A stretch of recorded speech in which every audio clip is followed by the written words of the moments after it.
अस्सलाम वालेकुम नाज़रीन, मैं हूं सैयद ज़ुल्फ़िकार गिलानी और आप देख रहे हैं गिलानी व्लॉग्स।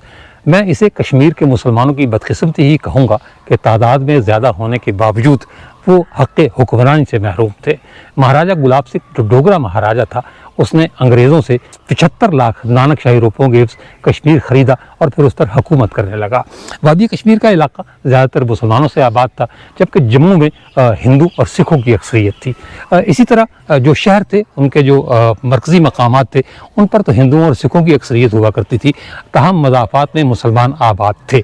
मुसलमान ज़्यादातर गरीब थे, पसमानदा थे और इनके पास दौलत भी नहीं थी। कारोबार पर हिंदुओं का कब्ज़ा था, जबकि मुतमव्वल अफराद की फहरिस्त में सिख ज़्यादा आगे थे।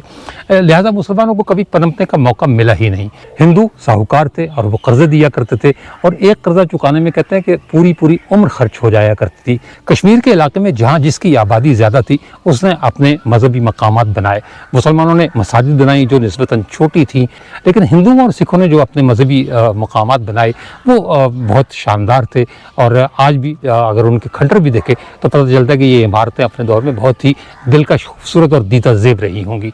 मैं आज आया हूँ आज़ाद कश्मीर के एक इलाके में जिसे कहते हैं अली बेग। अगर भिम्बर की तरफ से आएँ तो मेरा ख्याल है 20-21 किलोमीटर का फासला है, और अगर जेलम या सराय आलमगीर की तरफ से आएँ तो तकरीबन 25 किलोमीटर का फासला है। नहर अपर जेलम के किनारे कुछ 600-700 गज के फासले पर मशरक़ की तरफ ये आबाद है कस्बा। इस वक्त तो मस्जिदों के बुलंदो बाला मीनार हमारा इस्तकबाल करते हैं, लेकिन कभी इस कस्बे का नाम कीर्तनगढ़ हुआ करता था। यहाँ हिंदू भी थे और सिख भी थे। मुसलमान दाएं बाएं तो कहीं आबाद थे, लेकिन शहर पर अमलन हिंदुओं और सिखों का कब्जा था। क़याम पाकिस्तान से पहले इस कस्बे में एक हिंदू साहूकार था जिसका नाम था सरदार कुंदन लाल। उसकी इमारत के बहुत चर्चे थे। हिंदुओं के मुकाबले पर सिख थे। सिख भी उसी तरह अमीर कबीर थे जिस तरह हिंदू थे। सिखों में एक मजहबी पेशवा था इनका जिसका नाम था सरदार संत सुंदर सिंह। उसने एक गुरुद्वारा बनवाया था 1901 में। मैं आज वो गुरुद्वारा दिखाने के लिए आपको लाया हूँ। अब तो खैर इसका खंडर बाकी रह गया, लेकिन इमारत बताती है कि जब कभी ये आबाद होगा या जब कभी ये बना होगा, नहायत ही शानदार इमारत होगी।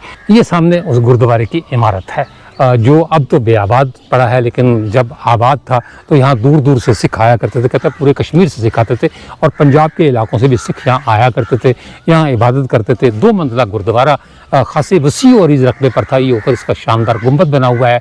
ऊपर निशान साहब के लिए एक लोहे की राड लगी हुई है, लेकिन अब निशान साहब खाली है।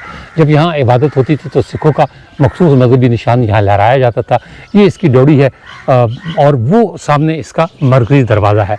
सावन के दिन है, हर जगह इस तरह की झाड़ियाँ उगी हुई हैं। इसका सहन भी पूरे का पूरा झाड़ियों से भर चुका है। ये एक पुराना दरख्त बरगद का ये मौजूद है और ये चारों तरफ से अब घिर गया हुआ है घरों में। 4 दीवारी इसकी कई जगह से ख़त्म हो गई हुई है और कई जगह गिराकर हम मुसलमानों ने अपने घर बना लिए हुए हैं। यानी उसका रकबा जो पहले था वो अब नहीं है। तो सुकड़ गया है गुरुद्वारा, लेकिन अब भी जो इसकी इमारत है तो खंडर, लेकिन अब भी बहुत सी जगहों पर ये कायम व दायम है, सलामत है। आइए मैं आपको ये इमारत जहाँ से मुमकिन हो सकता है दिखाता हूँ, क्योंकि झाड़ियों में जाना कहीं जाया जा सकता है और कहीं नहीं जाया जा सकता। आइए चलते हैं। पहले मरकज़ी दरवाज़ा मैं आपको दिखाता हूँ बाहर से, क्योंकि उसे दीवार लगाकर बंद कर दिया गया है, और फिर मैं आपको अंदर लेकर आता हूँ और गुरुद्वारे का बाकी हिस्सा दिखाता हूँ। गुरुद्वारा अली बेग का मेन दरवाज़ा, ये चूँकि ईंटें लगाकर रास्ता बंद किया जा चुका है, इसलिए मैं आपको ऊपर से लेकर आया हूँ, यानी बाहर से सड़क से, ताकि मैं इसका दरवाज़ा आपको दिखाऊँ। ये साथ एक दरख्त उगा हुआ है पीपल का। जब ये गुरुद्वारा आबाद था तो ये दरवाज़ा भी बहुत शानदार था। ये बीच में रोशनदान लगे हुए हैं, बहुत बड़ा गेट लगा हुआ था और ख़ासा बुलंद दरवाज़ा था, लेकिन अब ये ख़त्म हो गया है। जब सरदार संत सुंदर सिंह ने इसे तामीर करवाया था तो गांव का नाम जो कीर्तनगढ़ था, इसलिए इस गुरुद्वारे को भी कीर्तनगढ़ के नाम से मौसूम किया गया। लेकिन 1947 में जब सिख और हिंदू यहाँ से हिजरत कर गए और हमने मुख्तलिफ देहात को, आबादियों को, शहरों को और सड़कों को मुसलमान करने का सिलसिला शुरू किया, तो कीर्तनगढ़ का नाम भी तब्दील कर दिया गया और अब ये गाँव अली बेग के नाम से मशहूर है। ये गुरुद्वारा जो कि कीर्तनगढ़ गुरुद्वारा ही कहलाता था, लिहाजा खुद ब खुद इसका नाम भी कीर्तनगढ़ से अली बेग गुरुद्वारा हो गया। ये यहाँ से आप देख सकते हैं गुरुद्वारे की इमारत, बुलंदों वाला इमारत। ये एक रास्ता मुझे नज़र आ रहा है, मैं पहले ऊपर से आया था लेकिन ये झाड़ियों के अंदर से होकर गुजरता है, लेकिन करीब पड़ता है। तो आइए इधर से मैं आपको ले चलता हूँ, अगर कहीं कांटे शांटे ना हुए। झाड़ियों की खैर है लेकिन कांटे नहीं होने चाहिए। तो ये मैं आ गया हूँ इसके अहाते में। ये जो दीवार है, कहते हैं कि इससे ज़्यादा दीवार हुआ करती थी, लेकिन इससे पहले कि मैं आपको गुरुद्वारा दिखाऊँ, मैं आपको ये कमरा दिखाना चाहता हूँ। ये झाड़ियों के दरमियान में बना हुआ है, ये चार दीवारी है इन झाड़ियों के ऊपर दूसरी तरफ, और ये कमरा है। ये महकमा औकाफ का दफ्तर है, आज़ाद कश्मीर के महकमा औकाफ का। 1947 में जब हिंदू और सिख यहाँ से गए तो ये गुरुद्वारा महकमा औकाफ के पास आ गया, उसके कब्ज़े में कह लें या उसके पास आ गया। असूली तौर पर होना तो ये चाहिए था कि महकमा औकाफ को ये गुरुद्वारा, इसकी तामीर मरम्मत करवानी चाहिए थी, इसका ख्याल रखना चाहिए था, लेकिन महकमा औकाफ ने ऐसा कुछ नहीं किया।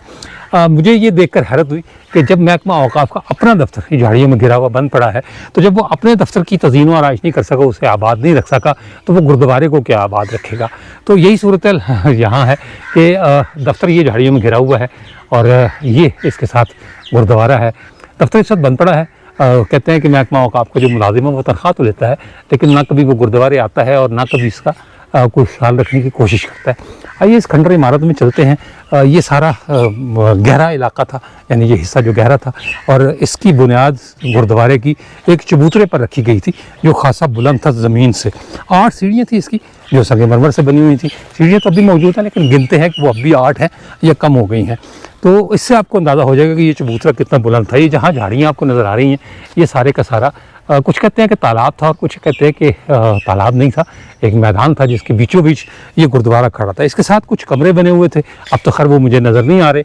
उस कमरे में खालसा स्कूल हुआ करता था, अब खालसा मिडिल स्कूल था वो, लेकिन अब उस स्कूल के नामो निशान भी मिट गया हुआ है। ये मैं ऊपर चलने की कोशिश कर रहा हूँ, झाड़ियाँ बार बार मेरा धावन पकड़ती हैं, लेकिन कोशिश मेरी यही है कि मैं यहीं से ऊपर चला जाऊँ। और ये मैं उस चबूतरे पर आ गया हूँ। चबूतरा असल में वो है जिस पर बना हुआ था ये गुरुद्वारा। आइए देखते हैं, खंगालते हैं, खोजते हैं कि गुरुद्वारे का कितना हिस्सा बाकी रह गया और कितना ज़मीन बोझ हो चुका है। इमारत के अंदर जाने से पहले गुरुद्वारे की वो बातें जो अब माजी का हिस्सा बन चुकी है, कुछ ऐसी तफसीलात जो अब मुझे या आपको दिखने को नहीं मिलेंगी क्योंकि वो ख़त्म की जा चुकी हैं या ख़त्म हो चुकी हैं। गुरुद्वारे की तामीर में गाँव के रिहायशियों के अलावा नज़दीकी गाँव कलरी, गौरान का, कमोथरा और मीरपुर सराय आलमगीर भिंबर की सिख आबादी ने भी अपना हिस्सा डाला और काफ़ी माली मदद की। गुरुद्वारे की इमारत के गिर्द वसी 4 दीवारें थी। गुरुद्वारे में दाखिल होने के लिए बहुत बड़ा दरवाज़ा तामीर किया गया था जिसमें लकड़ी के भारी कबाड़ नस्ब थे। उस ज़माने की तामीरात के रिवाज के मुताबिक मरकज़ी बैरूनी दरवाजे पर बड़ी मेहराब बनाई गई थी। बैरूनी मरकज़ी दरवाजे से गुरुद्वारे के अंदर दाखिल होते तो एक बड़ा सहन नजर आता जो अब ज़माने के हाथों बर्बाद हो चुका है। सहन के बाएं जानिब काफ़ी खुला हिस्सा था जो किसी ज़माने में लोगों के बैठने के लिए इस्तेमाल किया जाता था। बाएं जानिब जनूब की तरफ एक तहखाना था जिसमें 2 बड़े बड़े हाल थे जो कभी गुरुद्वारे में आने वाले यात्रियों और खालसा स्कूल में पढ़ने वालों को खाना खिलाने के काम आते थे। इसके साथ एक बावर्ची खाना और अनाज रखने के लिए एक बड़ा कमरा बना हुआ था। ये जो सीढ़ियाँ नज़र आ रही हैं इसके नीचे भी कुछ टाइलें लगी हुई थी ज़मीन पर जो अब दबदबा गई हैं। कहते हैं 6 या 7 टाइलें थी। इन टाइलों पर गुरुद्वारे की खिदमत करने वाले अफराद के नाम कंदा थे। एक टाइल पर 2010 बिक्री में सरदार गोपाल सिंह ने 25 रुपये की सेवा कराई की इबारत कंदा थी। ये गुरुद्वारे का अंदरूनी दरवाज़ा है। मैंने आपको बताया था कि इसकी 8 सीढ़ियाँ थी। सीढ़ियाँ तो इसकी पूरी हैं, 8 ही हैं, लेकिन अब वो रौनक इसकी ख़त्म हो गई हुई है जो पहले कभी हुआ करती थी। संगमरमर की सीढ़ियाँ बनी हुई थी, ये 8 सीढ़ियाँ मैंने गिनी हैं, आप भी गिन लीजिए। और ये इसका दरवाज़ा जो पुराने ज़माने का जो एक चलन होता था मेहराबी अंदाज, उसका ये दरवाज़ा बना हुआ था। 2 मंजिला दरवाज़ा है और पीछे इसकी ड्योढ़ी है। ये जो तहरीर लिखी हुई है, मैं ज़ाहिर खुद तो नहीं इसे पढ़ सकता, लेकिन मुझे किसी ने बताया था कि ये तहरीर जो लिखी हुई है इसमें ये लिखा हुआ है कि गुरुद्वारा कीर्तनगढ़। तो अगर कहीं गलती हो जाए, कोताही हो जाए, या वो लोग जो गुरमुखी जानते हों अगर वो मुझे कहें कि मैंने गलत कहा है तो मेरी तस्दीक ज़रूर कर दें, क्योंकि मेरे ख्याल में ये गुरुद्वारे का नाम ही लिखा हुआ है और मुमकिन तौर पर एक तरफ गुरु नानक का नाम भी लिखा हुआ है, एक तरफ जो है वो कुछ और सिख इज़्म के हवाले से लिखा हुआ है, लेकिन मैं पढ़ नहीं सकता इसे, इसलिए मेरी रहनुमाई कीजिए। ये कि इबारत छोटी सी यहाँ भी लिखी हुई है दहलीज के ऊपर, जो ऊपरी चौखट है इसके ऊपर। ये मैं इसकी पहली सीढ़ी पर आ गया हूँ। इसकी चौखट संगमरमर की बनी हुई है। ये ऊपर से ऊपर तक मैं आपको दिखा रहा हूँ। खूबसूरत अंदाज, खूबसूरत इमारत थी अपने ज़माने की, लेकिन हम ठहरे बेकदरे और नाकदरे लोग, ज़्यादा हमने इसकी कदर नहीं की। ये 7 ईंटों की मदद से डिज़ाइन बनाया हुआ है। ऊपर तक ये 2 सतून इधर से चले गए हैं, ये ऊपर तक चला गया है, और दूसरा चूँकि दरवाजे से है तो दरवाजे पर ख़त्म हो गया है। ऊपर कमल का फूल खिला हुआ वो लगा हुआ है, जो सिखों की तामीर का खासा था। इधर भी पिलर है, इस पिलर से और इस पिलर से आप अंदाज़ा लगा सकते हैं कि ये किस शेप में था और किस शक्ल में रह गया है। यानी इस पर अभी प्लस्तर बाकी है और इसका प्लस्तर उखड़ गया है, तो अंदर जो ईंटें हैं वो भी गोलाई में हैं, इसी वजह से ये डिज़ाइन बना हुआ है। दरवाजे के ऊपर का हिस्सा मुहज़्ज़म हो गया हुआ है, और ऊपर जो निशान साहब लगा हुआ था वो भी खाली है। ये इसकी ड्योढ़ी है। आइए ड्योढ़ी देखते हैं। एक सीधे हाथ को कमरा है, ये तो ख़त्म हो गया हुआ है। ये एक घड़ा है, हो सकता है कि इसमें कोई पानी शानी का ज़ख़ीरा किया जाता हो पुराने ज़माने में, लेकिन अब तो ये खाली पड़ा है। ये इस तरफ एक कमरा है, ये 2 मंजिला कमरा था जी। ये जो सीढ़ियाँ हैं, ये मैं सीढ़ियाँ चढ़ के ऊपर आया हूँ, ये सीढ़ियाँ हैं और ये 7 कमरा है, ये उसका तहखाना था। उधर चूँकि झाड़ियाँ लगी हुई थी, मुझे नज़र नहीं आया, उगी हुई थी तो मुझे दिखाई नहीं दिया। अब यहाँ आया हूँ तो पता चला कि ये तहखाना है, और ये इसका रोशनदान था जहाँ से रोशनी आया करती थी।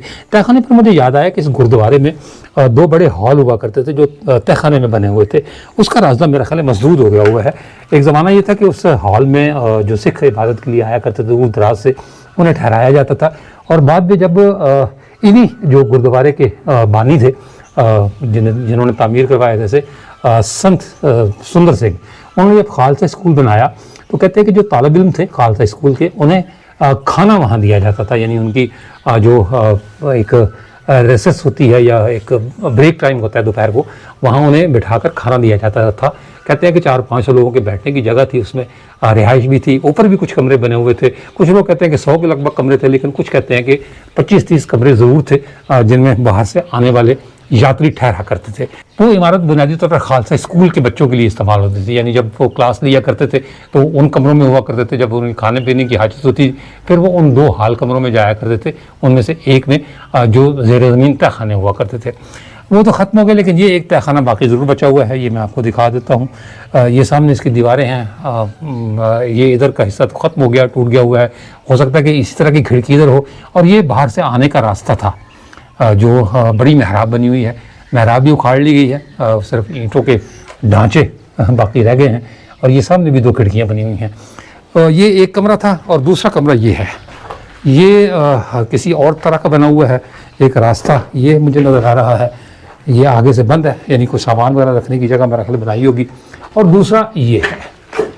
हाँ, मैं जिस अंदाज में ये कमरा बनाया गया है, यकीनी तौर पर इसके नीचे भी कमरा है, लेकिन उसका रास्ता ख़त्म हो चुका, मैं आपको ले जा नहीं सकता। छत इसकी इतनी बुलंद नहीं है, लेकिन इतनी कम भी नहीं है कि मैं इसे हाथ लगा सकूँ। मेरा हाथ नहीं पहुँच रहा वहाँ तक, मेरा कुछ 6-7 इंच का फ़र्क है। ये 2 अलमारियाँ बनी हुई हैं सामने।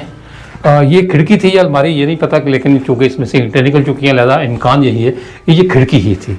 एक खिड़की ये सामने बनी हुई है। इस वक्त मैं खिड़कियाँ इसलिए आपको दिखा रहा हूँ कि हफ्स के बारे जान निकले जा रही है, सांस रुक रहा है, सांस नहीं आ रही, तो इसलिए मैं आपको बार बार खिड़कियाँ दिखा रहा हूँ कि कहीं से कोई झोंका हवा का आए तो मुझे भी थोड़ा सा सुकून हो। इस वक्त दिल ये चाह रहा है कि फौरी तौर पर यहाँ से ब्लॉक ख़त्म करके भागा जाए, वरना जो है वो दम निकल जाएगा। इसका ये डिज़ाइन था फर्श का, ये काले और सफ़ेद संगमरमर का इस्तेमाल किया गया था। कहते हैं कि पूरे गुरुद्वारे में इसी तरह का फर्श डला हुआ था। ये बाहर की सीढ़ियाँ हैं, मैं ड्योढ़ी से अंदर आ गया हूँ। ये थोड़ा सा हिस्सा खाली छोड़ा हुआ है इन्होंने, और ये आगे सीमेंट का फर्श डला हुआ था। ये मेरा ख्याल है कि नीचे इसके तहखाना था, इसका फर्श बैठ गया हुआ है। मोहम्मद अली मेरे साथ हैं और उन्होंने हस्बे मामूल पहले पूरा इसका जायज़ा लिया है, सर्वे किया, और फिर मुझे ग्रीन सिग्नल दिया है कि मैं कहाँ जा सकता हूँ और कहाँ नहीं जा सकता। ये जनाब सामने गुरुद्वारे की इमारत 2 मंजिला, बाहर एक मेहराब बनी हुई है, इसमें भी खिड़की थी, और इसकी जो तर्ज़ तामीर है वो बड़ी शानदार है। यानी छोटे छोटे सतूनों से सहारा दिए हुए मेहराब को, और ये ऊपर तक चला गया है। तो आइए देखते हैं कि कहाँ तक मुमकिन है जाना। मैं जहाँ जहाँ मुमकिन होगा मैं आपको ज़रूर ले चलूँगा। कुछ सेवा कराए की तख्तियाँ भी लगी हुई हैं, वो भी तलाश करते हैं। कुछ और जो लोग यहाँ मतमवल थे या बड़े लोग थे, उनके नामों की तख्तियाँ भी लगी हुई हैं, वो भी देखते हैं कहाँ लगी हुई हैं। एक खिड़की बनाई हुई है, ईंटों को रख के जाली बनी हुई है, और ये दाएँ बाएँ दो बड़े प्यारे से नक्श बने हुए हैं। मुझे ये नहीं पता कि इसको कहते क्या है, लेकिन ये खिड़की भी मेहराबदार है हवा के लिए। ये 5 सतून इधर बने हुए हैं, ये भी मेहराब है। ये ऊपर भी मेहराब की खिड़की है और जो दरवाज़ा है ये भी मेहराब की शक्ल में। मैं थोड़ा सा पीछे हट जाऊँ, लेकिन गढ़ा अभी दूर है, गढ़ा ये है और मैं उसके एहन किनारे खड़ा हूँ, बल्कि मेरा ख्याल है कि मैं इधर आपको खड़े होकर इसके दरवाजे का ढंग ज़रूर दिखा दूँ। तो आइए मज़ीद अंदर चलते हैं। ये 5 सतून दिखाए थे आपको पहले भी, 5 इधर हैं और 5 इधर हैं। अब ये इसमें क्या बुझारत है ये मुझे नहीं पता। ये फर्श वही सफ़ेद और काले संगमरमर का डिज़ाइन बना हुआ है, फूल बनाया हुआ है और ये इसकी ड्योढ़ी, अंदरूनी ड्योढ़ी आप कह सकते हैं। ये इसकी पहली मंजिल छत आयरन की पट्टियाँ डाल के उस पर ईंटें रखी हुई हैं और इससे जो है वो छत बनाई हुई है। पहली नज़र में लगता है कि शायद इसकी छत जो है वो लेंटर डाला हुआ है, कंक्रीट डली हुई है, यानी यहाँ से अगर देखें, लेकिन इसकी छत जो है वो लेंटर नहीं डाला हुआ, बल्कि जो है वो स्टील की पट्टी यानी लोहे की पट्टियाँ डाल के उसके ऊपर जो पुराने दौर का एक रिवाज था ईंटें वो डाली हुई हैं। तो ये इधर एक दरवाज़ा खुलता है इसका, यानी अंदरूनी ड्योढ़ी का। ये सामने हो सकता है कि ये भी कोई नीचे जाने का रास्ता हो, लेकिन नहीं कह सकता कि क्या है। ये एक कमरा इधर है और इधर कमरा नहीं है, इधर ये क्या चीज़ है, कमरा है या क्या है? ये जनाब छोटा सा एक कमरा है। हाँ जी, बस इतनी ही चौड़ाई है जितनी आप देख रहे हैं, ये छत है और ये इसका अंदरूनी हॉल है। दरम्यान में पिलर्स खड़े किए गए हैं, 3 पिलर्स हैं, यानी ये बाहर वाला पिलर है और 2 अंदर हैं। तो इससे खुद ब खुद एक कॉरिडोर सा या राहदारी से बन गई हुई है। ये राहदारी ये मैं आखिर तक आपको ले चलता हूँ। इसमें कहते हैं कि इसकी दीवारों पर बहुत खूबसूरत फूलों का काम हुआ था, आयल वर्क था, म्यूरल्स बने हुए थे, लेकिन अब वो सारा कुछ नहीं रहा। ये सामने आपको शायद एक नज़र आ जाए, ये एक जानवर से बना हुआ है, लेकिन इस वक्त मैं बता नहीं सकता कि ये क्या चीज़ है। इस तरह की तस्वीरें तमाम दीवारों पर बनी हुई थी। ये इधर से, मतलब इधर से मैं आया हूँ, ये 3 मेहराबें इधर बनी हुई हैं और फिर 3 मेहराबें इधर बनी हुई हैं। मुस्ततील शक्ल का बना हुआ ये गुरुद्वारा है और इसकी जो मरकज़ी इमारत है वो मुस्ततील शक्ल की बनी हुई है। ये इसके एक पिलर का डिज़ाइन, ये फूल की पत्तियाँ, नीचे जो है वो मीनार से बनाया हुआ है और नीचे फिर फूल की पत्तियाँ हैं। ये इस एक मुनफरद सा डिज़ाइन, ये जो नीचे का इसका हिस्सा है ये संगमरमर से बना हुआ है। ये इस पर बॉर्डर लगाया गया है। वैसे तो स्वास्तिका का निशान ये बनता है, लेकिन स्वास्तिका का निशान है नहीं है। स्वास्तिका और चीज़ है और ये और चीज़ है। ये हम थोड़ा सा अंधेरा है, बर्दाश्त कीजिएगा, लेकिन मेरा ख्याल है कि आपको सब कुछ नज़र आएगा। दीवारें इसकी सपाट हो गई हुई हैं, अब कुछ भी नहीं रह गया हुआ। चूना फेरने वालों ने अपना काम दिखा दिया और चूना फेर दिया हुआ है, जिसकी वजह से ये सारा कुछ ख़त्म हो गया है। यहाँ कुछ तख्तियाँ लगी हुई हैं जिन पर नाम लिखे हुए हैं। इनमें से एक तख्ती पर लिखा हुआ है, गुरुद्वारे में इस्तेमाल होने वाला सारा संगमरमर श्री महंगा सिंह, श्री केवल सिंह, श्री करतार सिंह, सुपुत्रान बाबू गुरदत्त सिंह, गांव बहरवाल, ज़िला गुजरात की तरफ से दान किया गया है। तारीख 10 हाड़ 1997 बिक्रमी। दूसरी तख्ती पर लिखा हुआ है, गुरुद्वारे में इस्तेमाल होने वाली सारी टाइलें माई लाजवंती और काका गुरमुख सिंह मीरपुर वालों ने दान की। तीसरी तख्ती पर लिखा है, माई वीरा देवी ने अपने स्वर्गवासी खावंद सरदार संत सिंह की तरफ से ज्ञानी सोहन सिंह की नवासी के जरिए सेवा कराई बतारीख 3 विसाख 2001 बिक्रमी। आइए ऊपर चलते हैं कि ऊपर क्या सूरत हाल है। ये इसकी सीढ़ियाँ हैं, बहुत अभी अच्छी हालत में हैं, सीमेंटेड सीढ़ियाँ हैं, टूट गए हैं इसके कोने किनारे, लेकिन ऊपर जाया जा सकता है। आइए, पत्थर गिरे हुए हैं ऊपर से, लेकिन इतनी ख़तरनाक इमारत नहीं है फ़िलहाल कि इसके ऊपर ना जा सके। अच्छा, हॉल का नीचे के हॉल का एक हिस्सा ऊपर से खाली छोड़ा हुआ है, ये आपको खुला नज़र आ रहा होगा ऊपर की मंजिल से भी। ये भी सामने गुरमुखी में कुछ लिखा हुआ है, मुमकिन है कि गुरुद्वारे का नाम ही लिखा हो, लेकिन मुझे कंफर्म नहीं है। ये इधर से बाहर का मंजर अब तो खैर खुला खुला हो गया। ये बिल्कुल नीचे आपको ड्योढ़ी नज़र आ रही होगी अंदरूनी। आगे की ईंटें छज्जे की टूट गई हुई हैं, लिहाजा मैं भी पाँव रखने के इरादे से नहीं आगे बढ़ा था। मेरा भी कोई इरादा नहीं है कि इस खतरनाक जगह पर पाँव रखूँ। तो छोटे छोटे ताक हैं, यकीनी तौर पर इसमें दिए जलाए जाते होंगे। मेरी आवाज़ का ज़ेर बम इस वजह से नहीं है कि मैं सीढ़ियाँ चढ़कर आया हूँ, बल्कि 2 वजूहत है। एक तो भीड़ मेरे पीछे पड़ गई है, वो काटने के चक्कर में और बचाने के चक्कर में मैं हूँ वो मुझे ना काटे। और दूसरी बात ये है कि यहाँ हब्स इतना है कि सांस नहीं ली जा रही। मैंने पहले भी आपको बताया कि दिल ये कर रहा है कि फौरी तौर पर यहाँ से निकल जाए, लेकिन आया हूँ तो कम से कम आपको इमारत तो दिखाई दूँ, बोला जाए या ना बोला जाए, आप इमारत तो देख ही लेंगे कि इमारत की सूरत हाल क्या है। अच्छी हालत है, दरारें पड़ गई हुई हैं दीवारों में, लेकिन अब भी अगर थोड़ी सी इसकी मुरम्मत कर दी जाए तो ये न सिर्फ काबिल इस्तेमाल है बल्कि बाहर से आने वाले सिखों के लिए एक सयाहत का मौका भी है। वैसे भी वो अपने गुरुद्वारों को बहुत चाहते हैं और हर उस जगह पहुँचते हैं जहाँ गुरुद्वारे मुकम्मल होते हैं। बहुत से गुरुद्वारे ऐसे हैं पाकिस्तान में जिनकी तज़ीन और आइश सिखों ने अपने खर्च पर की है। तो अगर हुकूमत पाकिस्तान चाहे तो ये ऑप्शन भी इस्तेमाल हो सकता है। ये अंदरूनी उसका एक महराब बनी है और इसके नीचे वो कमरा है, यानी नीचे का हॉल कमरा, जहाँ से ऊपर छत खुली छोड़ी हुई है। ये नीचे का हिस्सा आपको दिखाई दे रहा होगा। ये मैं ऊपर आ गया हूँ और ये हिस्सा बुलंद छोड़ा हुआ है। ये एक ज़माने में खिड़कियाँ हुआ करती थी, लेकिन अब तो सारा कुछ ही निकल गया। तो अब तो ये मुकम्मल खिड़कियाँ बन गई हुई हैं, लेकिन ये किसी ज़माने में ठीक ठाक थी। ये जो सामने जगह बनी हुई है इसके बारे में ये कहा जाता है कि ये पीढ़ी साहब है। ये इसमें पीढ़ी साहब उस जगह को कहते हैं जहाँ सिखों की मुक़द्दस किताब गुरु ग्रंथ साहब रखी जाती है। अब तो खैर ये जिंदा गुरु इसको तस्लीम किया जाता है। जो 10वें गुरु थे सिखों के, उन्होंने ये करार दिया था कि मेरे बाद कोई दूसरा गुरु नहीं आएगा और गुरु ग्रंथ जिंदा गुरु की हैसियत से ता क़यामत या ता अबद ज़िंदा रहेगी, यानी वही गुरु की हैसियत रहेगी। तो अब गुरु की हैसियत जो है वो गुरु ग्रंथ साहब को हासिल है। सिख बहुत अक़ीदत से गुरु ग्रंथ साहब को रखते हैं, हर वक्त पंख से इसको हवा देते रहते हैं। और मैंने गुरुद्वारा रोड़ी साहब में देखा था कि जिस कमरे में रखी हुई है गुरु ग्रंथ साहब, वहाँ एसी लगा हुआ है। भले से दूसरे लोग गर्मी में जल रहे हों, सड़ रहे हों, लेकिन गुरु ग्रंथ साहब के लिए एसी अलग से लगा हुआ है। तो यहाँ भी सूरत है, ये एसी तो उस ज़माने में नहीं थे जब ये गुरुद्वारा बना, लेकिन बहरहाल उन्होंने एक ऊंची जगह ज़रूर बनाई हुई है जो गुरु ग्रंथ साहब रखी जाती थी। मैं चूँकि घर हैं, लिहाजा मैं अगर साथ उधर जाता हूँ तो उधर से घर पर झांक पड़ती है, और अगर इधर आता हूँ तो इधर घर पर झांक पड़ती है, घर में झांक पड़ती है। तो इसलिए मैं नहीं चाहता कि कोई मुझे टोके या कहे कि जी आप क्या कर रहे हैं, या कोई इस वीडियो में आए। लिहाजा मैं महदूद हूँ अंदर के हिस्से तक ही। तो ये इसकी एक राहदारी या कॉरिडोर, और ये इसकी दूसरी राहदारी। गुरुद्वारा इतना बड़ा नहीं है लेकिन इतना छोटा भी नहीं है, इसलिए हुकूमत पाकिस्तान को चाहिए कि अगर वो इसकी कोई थोड़ी सी मुरम्मत कर दे तो बेहतर रहेगा। कम से कम जो है वो लोग आ सकेंगे यहाँ, सयाहत भी कर सकेंगे। एक मजहबी सयाहत का लफ्ज़ इस्तेमाल किया जाता है हमारे यहाँ, पता नहीं क्यों लोग इस बात को नहीं समझते।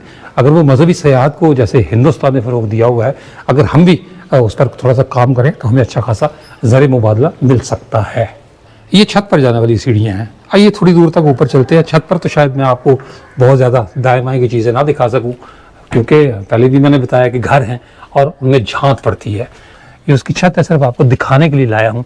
हाँ जी, ये इधर से तो महफूज है, मतलब झांक नहीं पड़ती किसी के घर में, पर्दा लगा हुआ है, तो इसलिए इधर से मैं आपको दिखा देता हूँ। ये अलग से एक चबूतरा बनाकर उस पर गुंबद तामीर किया गया है। ये ऊपर तक मैं आपको दिखा देता हूँ, ये गुंबद है। और आइए इसके अंदर चलते हैं। बात नहीं हो पा रही, यहाँ कुछ हवा ही है लेकिन इतनी नहीं है कि आप सुकून मार सकें। सुकून डॉट कम नहीं हो सकता। ये इसका गुंबद का अंदरूनी हिस्सा खासा बुलंद है, लेकिन मज़े की बात है कि लोगों ने वहाँ भी अपने नाम लिखे हुए हैं। मैं हैरान हूँ कि इन जगहों पर लोग कैसे पहुँच जाते हैं। ये कोई जिगर साहब है जिन्होंने अपना नाम लिखा हुआ है। चलिए यहाँ तो समझ में आती है बात कि इस खिड़की पर चढ़कर लिखा जा सकता है नाम, लेकिन इस गुंबद के अंदर भी नाम लिखे हुए हैं लोगों ने। वहाँ कैसे पहुँचे होंगे? वो ऊपर नाम लिखे हुए नजर आ रहे हैं। खैर, मैं पहले भी बहुत दफ़ा नाम कर चुका हूँ अपने विलाग में, बार बार एक ही बात कह के मैं क्या कहूँ उनको। तो ये जनाब गुरुद्वारा, ये इसका गुंबद का जो ऊपर का हिस्सा था ये टूट गया हुआ है। अब ये नहीं पता कि ज़लज़ले में गिरा है या वैसे इम्तिज़ाज़ ज़माना क्या तो गिर गया या बर्बाद हो गया। ये छत पर ही रखा हुआ है, किसी ने ना इसे उठाने की जहमत की और ना कोई उठाएगा, जो हालात नज़र आ रहे हैं। बाकी ये चारों तरफ घर हैं, अली बेग का गाँव। ये खूबसूरत मस्जिद एक नज़र आ रही है, सुनहरा गुंबद और सुनहरा ये मीनार है। तो ये जनाब गाँव का एक नज़ारा है, दूर दूर से, नज़दीक से नहीं दिखाऊंगा क्योंकि फिर घरों की बेपर्दगी होती है। तक़सीम हिंद की शोरिश और महाराजा की तरफ से हिंदुस्तान के साथ रियासत के इल्हाक़ की वजह से रियासती मुसलमानों ने महाराजा के खिलाफ और कश्मीर की आज़ादी के लिए जंग शुरू कर दी। पंजाब में सिखों के मजालिम की दास्तानें सुनकर मुकामी मुसलमान आबादी ने महाराजा की हुकूमत के खिलाफ मुसल्लह कार्रवाइयाँ शुरू कर दी। कुछ देर तो महाराजा की फ़ौज ने इन कार्रवाइयों के खिलाफ मुज़ाहमत की और गुरुद्वारे की हिफाजत की, लेकिन महाराजा की फ़ौज ज़्यादा देर गुरुद्वारे की हिफाजत न कर सकी और गुरुद्वारे को छोड़कर जम्मू को चली गई। इस पर मुसलमानों ने गांवों पर हमला करके सिखों और हिंदुओं के घरों को लूट लिया और गुरुद्वारे से सामान लूट कर इसे आग लगा दी, जिसकी वजह से लकड़ी की खिड़कियाँ और दरवाजे जल गए। कहते हैं इस हमले में गुरुद्वारे को बहुत ज़्यादा नुकसान पहुँचा था। कीर्तनगढ़ गुरुद्वारे की एक और तारीखी अहमियत भी है। तक़सीम हिंद की शोरश के वक्त मीरपुर पर मुसलमानों के हमले के नतीजे में वहाँ से बेघर होने वाले हिंदू और सिख खानदानों के लिए इस गुरुद्वारे को एक रेफ्यूजी कैंप में तब्दील किया गया था। तकरीबन 2500 के करीब हिंदू और सिख मर्दों, ख़वातीन और बच्चे यहाँ 6-7 महीने पनागज़ीन रहे, जिन्हें बाद में रेड क्रॉस की निगरानी में हिंदुस्तान रवाना किया गया। इस कैंप में रहने वाले एक हिंदू पाल गुप्ता ने अपनी किताब atrocities forgotten memories of a survivor of the 1947 में इस कैंप के मुतालिक लिखा है कि 5000 से ज़्यादा हिंदू और सिख मर्द, ख़वातीन और बच्चे इस कैंप में पनागज़ीन हुए, जिनमें से सिर्फ 1600-1700 अफराद जिंदा बचे। बाकी मानदा अफराद को मुसलमानों ने हलाक कर दिया या वो बीमारी और कमज़ोरी की वजह से चल बसे। इसी कैंप के हिंदुस्तान पहुँचने वाले डॉक्टर कलबीर सिंह अपनी किताब एम्बर्स the beginning and amber the end of Mirpur में लिखते हैं कि तकरीबन 2500 के करीब हिंदू, सिख मर्द, ख़वातीन और बच्चे 1947 के नवंबर के आखिर में इस कैंप में पनागज़ीन हुए, जिनमें से 1600-1700 अफराद ही जिंदा बचे, जिन्हें रेड क्रॉस ने हिंदुस्तान के हवाले किया। बाकी लोग मौसम की शिद्दत और बीमारी की वजह से चल बसे और कुछ अफराद को मुसलमानों ने कत्ल कर दिया। जब पाकिस्तान और हिंदुस्तान अगस्त 1947 में वजूद में आए तो मशरक़ी पंजाब में सिखों ने मुसलमानों पर बहुत जुल्म सितम किया, इसलिए कि मुसलमानों को ये पता था कि गुरदासपुर और फिरोजपुर के जो अजला हैं ये पाकिस्तान में शामिल हो गए हैं। वो वहाँ आकर बैठ गए और यही समझे कि हम पाकिस्तान पहुँच चुके हैं। लेकिन जब 15 अगस्त का सूरज शुरू हुआ तो पता ये चला कि वो हिंदुस्तान से चले थे और हिंदुस्तान में ही हैं। सिख चूँकि वहाँ अक्सरियत में थे, सिखों ने जब ये देखा कि मुसलमान हज़ारों मददगार रह गए हैं तो उन्होंने चारों तरफ से हमला करके मुसलमानों को कत्ल कर दिया। बहुत से मुसलमान कत्ल हुए, बहुत सी ख़वातीन को उठा लिया गया, बहुत सी लड़कियों की इज्जत पामाल की गई और बहुत से लोग आज तक लापता है और उनका नहीं पता चल सका कि वो कहाँ गए। जब वो खबरें यहाँ पहुँची, यानी पाकिस्तान के उन इलाकों में जहाँ हिंदू और सिख आबाद थे, तो यहाँ कोहराम मच गया। यहाँ चूँकि हिंदुस्तान से आने वाले मुहाजिरीन आ चुके थे और अब मुसलमान अक्सरियत में थे, लिहाजा मुसलमानों ने उन हिंदुओं और सिखों पर हमला कर दिया बदला लेने के लिए जो मशरक़ी पंजाब में कत्ल हुए थे। कुछ लोगों ने मुबालगा आराई से काम लिया, वो कहते हैं जी कि 3-3.5 हज़ार सिख और हिंदू यहाँ कत्ल हुए, लेकिन कुछ लोग ये कहते हैं कि 500-700 हिंदू और सिख यहाँ मारे गए। जो कुछ भी था ये तय है कि ये चूँकि इलाका मुसलमानों के पास था, लिहाजा मुसलमानों ने उन भाइयों का बदला लिया जो भारतीय पंजाब में हिंदुओं और सिखों के हारे मारे गए थे। ये मुसलमा हकीकत है कि 1947 में बहुत जुल्म हुआ। लाहौर रेलवे स्टेशन पर जो ट्रेनें आया करती थी अमृतसर से या बटाला से या फिरोजपुर से, उनमें इंसान नहीं होते थे, सिर्फ लाशें होती थी और लाशें भी ऐसी जिनके अज़ा मुख्तलिफ अज़ा काट लिए जाते थे और उन्हें इबरत का निशान बनाकर, हमारे लिए इबरत का निशान बनाकर यहाँ भेज दिया जाता था। उन्होंने उसी का बदला लिया। आज ये कहा जाता है कि ये मुसलमानों ने कत्ल किया, बिल्कुल किया, मैं इस बात को तस्लीम करता हूँ, लेकिन बदले के तौर पर कत्ल किया। फसादात यहाँ भी हुए, अगस्त से पहले भी हुए और अगस्त के बाद भी हुए। ऐसा नहीं है कि किसी ने कोई कमी छोड़ी हो। अगर सिखों ने मुसलमानों को कत्ल किया तो मुसलमानों ने भी कोई कमी नहीं छोड़ी। जिन जिन इलाकों में, जिन जिन देहात में, जिन जिन शहरों में मुसलमानों की अक्सरियत थी, उन्होंने सिखों और हिंदुओं से खूब बदला चुकाया। लेकिन आज इस बात को 78 साल बीत गए हैं। मेरा ख्याल है कि अब ये नफ़रत ख़त्म हो जानी चाहिए। तारीख़ तो ख़त्म नहीं हो सकती, हमें अपने दिल साफ़ कर लेनी चाहिए और अब हमें एक नए कल का आगाज़ करना चाहिए, नई ज़िंदगी का आगाज़ करना चाहिए जिसमें ये नफ़रत ना हो, जिसमें ये बात ना शामिल हो कि किसने किसको मारा, बल्कि अब दौर है मोहब्बतों का, मिलकर साथ आगे बढ़ने का। तो इसी हवाले से मैं हुकूमत आज़ाद कश्मीर और हुकूमत पाकिस्तान दोनों से ये गुजारिश करूँगा कि गुरुद्वारा अली बेग या गुरुद्वारा कीर्तन गढ़ को इसकी मरम्मत करें ताकि लोग यहाँ आ सकें, ख़ासतौर पर सिख यहाँ आ सकें, अपनी इबादत कर सकें और इसे देख सकें। ये हमारा विरसा है, क़तई नज़र इसके कि इसे किसने बनाया। अब ये हमारे पास है, हमारी सरज़मीन पर है और इसकी हिफाजत करना हमारा ही फ़र्ज़ है। इसके साथ इजाज़त दीजिए, इंशाअल्लाह ताला अगले ब्लॉग में दोबारा मुलाकात होगी। तब तक के लिए अल्लाह हाफ़िज़।